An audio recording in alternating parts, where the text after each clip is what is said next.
Hi, I'm Steve, Hey, I'm Freddy. And I'm Jared. and this is The Morning Quest, a podcast about D&D, because there's not enough of those, but here's another one. Last week on The Morning Quest. You've probably heard rumors of the Brewers Guild, so let me tell you a little bit about the Brewers Guild. The Brewers Guild is a group of people who strive to make the world of beer gone better. 5 tribes of beer gone came together, and 5 tribes created rings. Each ring was made as a magic conduit between the worlds of which our lands are made. The green ring, the blue ring, the yellow ring, the white stone, the red stone. The Brewers Guild was made to protect these rings, but they were stolen by someone in the guild. Whoa. And Otis kind of grabs a couple things off the ground. He goes, "We've made these for you." And you're handed a belt. Each of you are handed a belt. Inside you see a small piece of metal, and as you pull it out, a sword comes out. Ooh. When you press the center, you'll be able to contact us, and we'll be able to contact you. You have 2 lockers, and he opens them, and he pulls out a breastplate. They're kind of dragon scaled, red, white, and blue. Okay then, when you're ready to learn about the Ring of the Hops, meet me at the double door.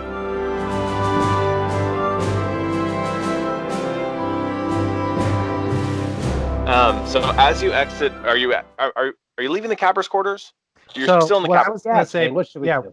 what I was gonna say before you said that was the end of the episode was that I was gonna put on all my armor. So Cool. I put on my breastplate and my belt if I wasn't already wearing it. Yeah. This thing feels good, man. Lark, this kind of feels natural to you because you kind of wear breastplates. You have your little shoulder piece of armor that you have, and you kind of strap that over it. Fits good. Zayne, you are kind of a sorcerer, so you're not really used to like big fine armor, but it feels good. It's nice and tight fitting, form fitting, kind of straps to the side. I don't know if you're wearing a cloak or you're wearing a cape. Your cape kind of fits over it. It feels good. And your belts fit great. So everything fits good. Does it make me look jacked? Yeah, you don't need to return. We don't need to think save so. your receipt, probably. So, I look Yeah, over you at Zane. I'm like, Zane, you look incredibly jacked right now.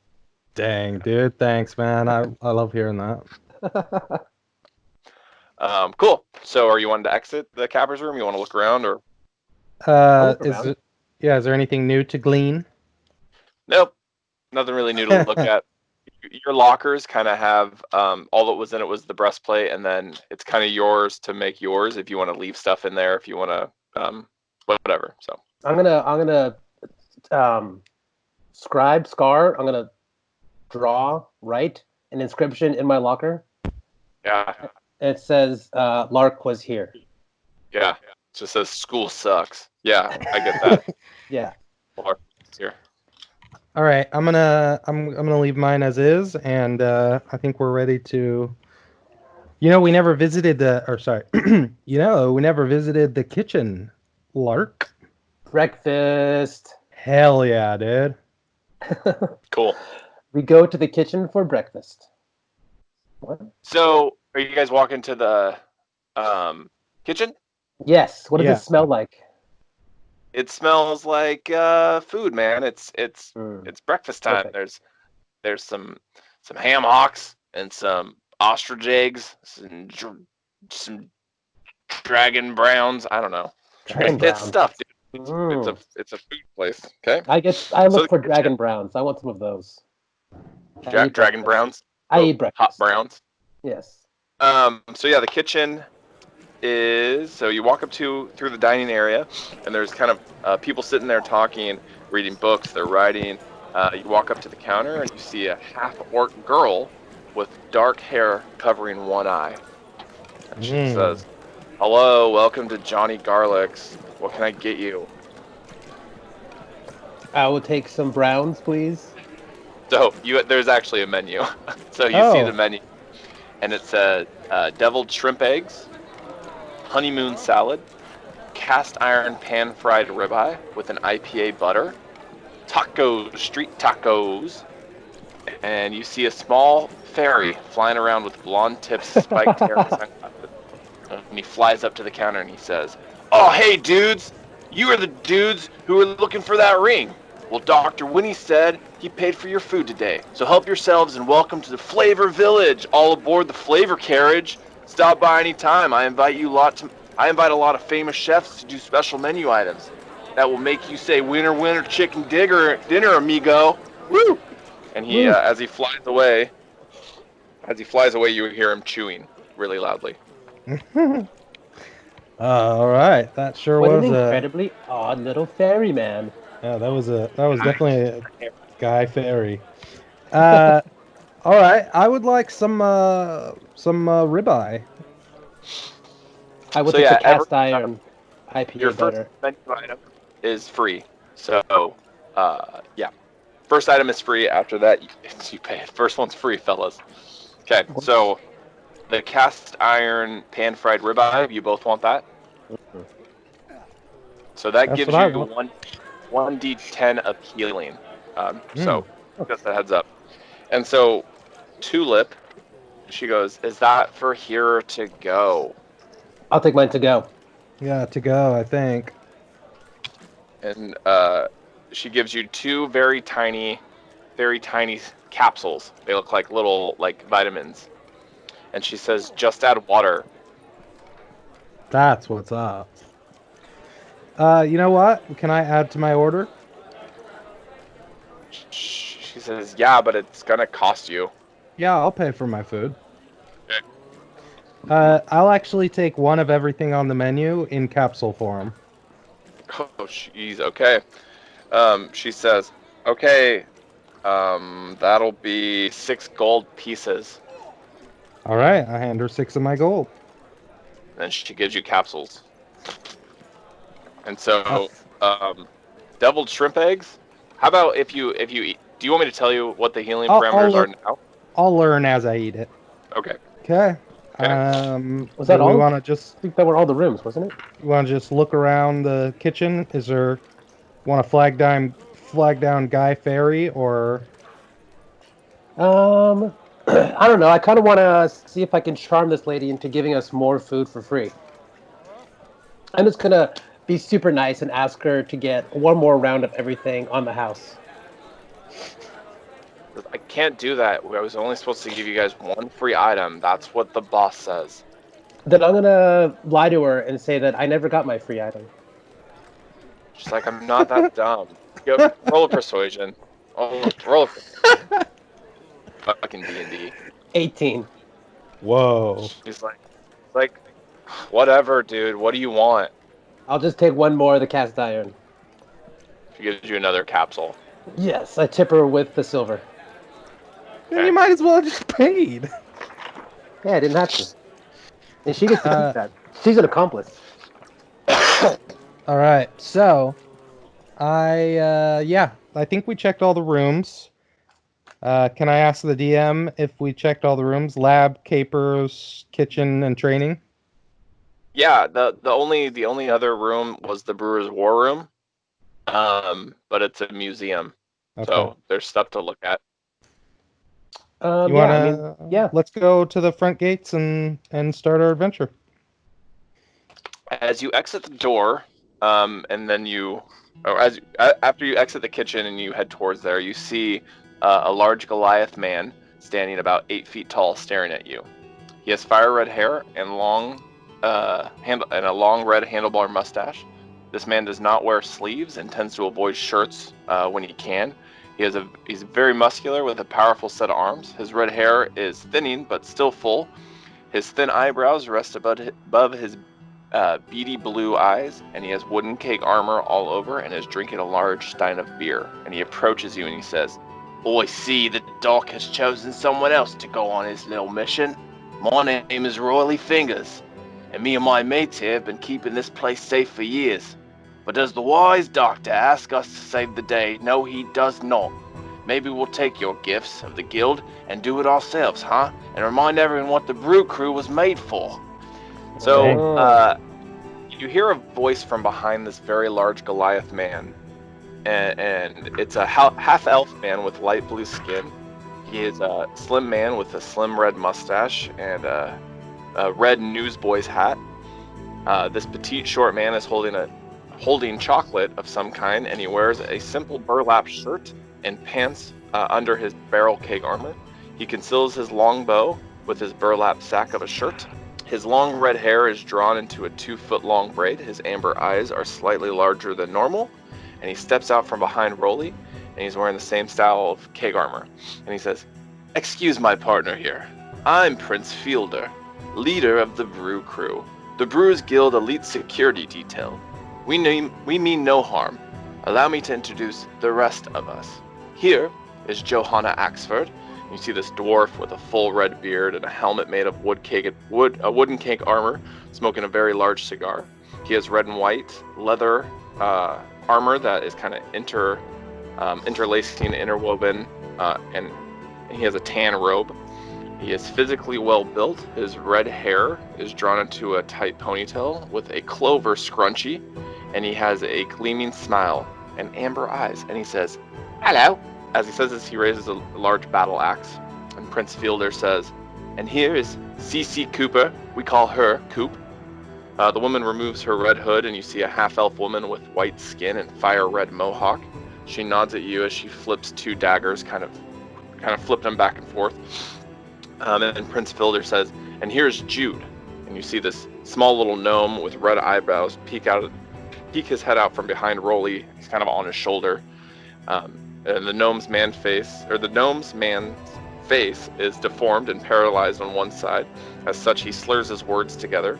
He has a large red stocking hat. His long red eyebrows reach down to his waist, and his eyes are bright green. His teeth are sharpened to a point, and they push out from his lips when they're closed, and he smiles at you. He's kind of like this little monster guy. And Prince Fielder says, "And I am Prince Fielder." And he pulls out a fencing saber and bows to you. "Now that you know us, please, what are your names?" Well, hello. My name is Lark. And I'm just wandering through the town area, helping people. I try not to say much because I want to be mysterious. And hello, people. My name is Zayne Jalik, and I pull out a playing card and then use my prestidigitation cantrip to make it disappear and then reappear behind their ear. I'm assuming that you didn't say that in your character to them, right? No, that is just... Hi, that's my what name I is did. Zane, and I pull out a card, and I'm going to use my... yeah, you kind of do a quick little magic trip, and they're like, "Who'd you do it to?" Prince Fielder. Okay. And he's like, "Wow, that was quite impressive." Thank you. And he says to you, "We have been the protection of this guild for many years, and the rings were stolen under our watch. If you could allow us to fix our mistake and take us with you, we'd be very grateful." I mean, I don't know. I kind of feel like perhaps you might slow us down. We move fast. We're quick. I'm gonna pull Lark to the side. Hey, Lark. We should definitely use them. All right. That was pretty easy. good convincing. I changed my mind. My friend here, Zane, believes that you would be beneficial to our party. So Well, please, join us. Zane, you seem like a very reasonable man. And he I kinda like to shake- consider myself shake the your brains of the operation. So as you after this interaction, they kind of pick up a few things, and they're kind of following behind you as you head to the double door. And Dr. Winnie says, Are you ready to find the Ring of Hops? Yes, we are. Yes. and he says, Start in Hoptonium. There is word of a rough boy gang called the Honey Badgers. Intel from Cliff and Clyde was that those naughty flesh boys have a ring. so, and then as he sees the brew crew with you, he says, You are needed here, and you are forbidden to leave. Oh, and they kind of just like, and Rolly's like, "Fucking doctors," and then he kind of walks away. Knew it. dang. Dang, I did not see that coming. Okay, so we're just. And then Doctor, when he approaches you and he says, after they kind of walk out, and he says, I can't prove it, and I wouldn't dare try to start an investigation, but the rings were stolen on their watch, and I can't help but shake the Ooh. feeling it was an inside job. Squeaks, one of our elder members of the brew crew, disappeared when the rings did, and we haven't heard from him since. And well, the elder brewers suspect he was part of it. Squeaks was part of it? yeah, they suspect Oh. that the Elder Squeaks was part of it. Because Oh. the rings disappeared, and then so did Squeaks. Do you have any reason why Squeaks would do such a thing? No, he was always just a brilliant member of the elder group. He helped build Bruton. Why would he take the rings? Well, perhaps he wasn't actually Squeaks. Maybe he was a shift changer or a deception of some type. It's possible, but Squeaks is. But no one's entered Bruton since Cliff and Clyde left and you came here. No one's came or gone in years. We will figure this out. I hope so. There's 50 gold pieces waiting for you when you return. Right. Okay, let's go. So you exit the big double doors, and the portal takes you back to the Rusty Axe. You're wearing the gear of the Cappers, and you exit the broom closet, and you see Homer, and he says, "I see you guys found a full-time job, huh? Let me know if old Homer can do anything for you. I'm always thinking about you. Old Homer's always here. Optonium. Just a old lonely tavern bartender." Hey, Homer, what can you tell us about a green ring? A green ring? Yeah. I mean, I haven't seen a green ring. Should I have been looking for a green ring? I don't know, maybe. He kind of pours you guys two drinks, and he says, "Why don't you guys roll investigation?" Why don't you guys roll investigation? Sure. I actually kind of like Homer just to be the DM. Yeah. Let's just roll investigation, huh? 4. And he just pops up randomly and narrates what's happening. I got a 14 plus 3. Okay.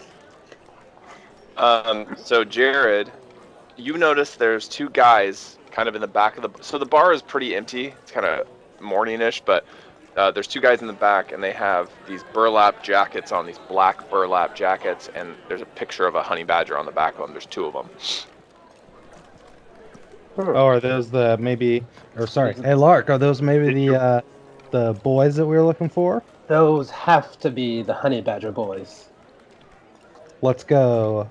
We're just gonna watch them from afar. Should we? Oh wait, here, I got an instigate? idea. Yes. Let's buy them a drink Mhm. and send it to them, and then when they look at who sent it to them, we'll give them a bit of a nod and try and get in on their good side. Only if we knew what the honey badger boys were after, we could give them a clue to go that direction.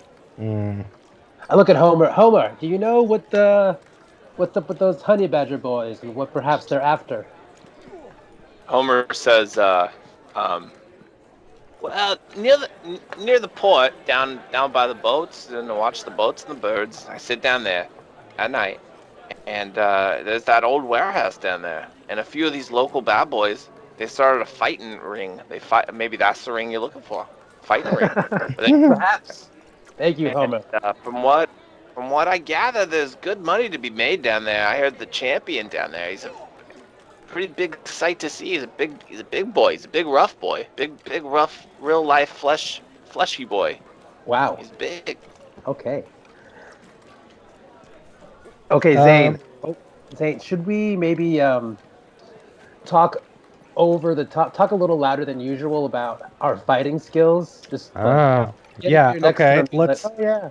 We'll take the table next to them, buy a drink, and then talk about how strong we are. Yes. Zayne, you look so strong. I know. I feel like I could literally beat anybody in a tournament ever. You couldn't beat me because I think I'm stronger. Oh, I wish there was a way to settle this between us. Looking around. These two rough boys are kind of sitting there. They're kind of slouched over their beers, and they're smoking. They're smoking things. They're smoking bad boy things, and they look over and they say, "Well, you guys looking for a fight? Oh, well. You guys looking yes. to fight?" Yes. And they kind of come walk around. up, and they're pretty confident. They have the smoke in their mouth, and they walk up and they go, "We got to tell you about a fight club that we have down at the docks, and we're always looking for new fighters. You guys like to fight? Bunch of rough boys like us, or but maybe you fight each other?" I'm always looking for a fight, brother. Yes. Yes.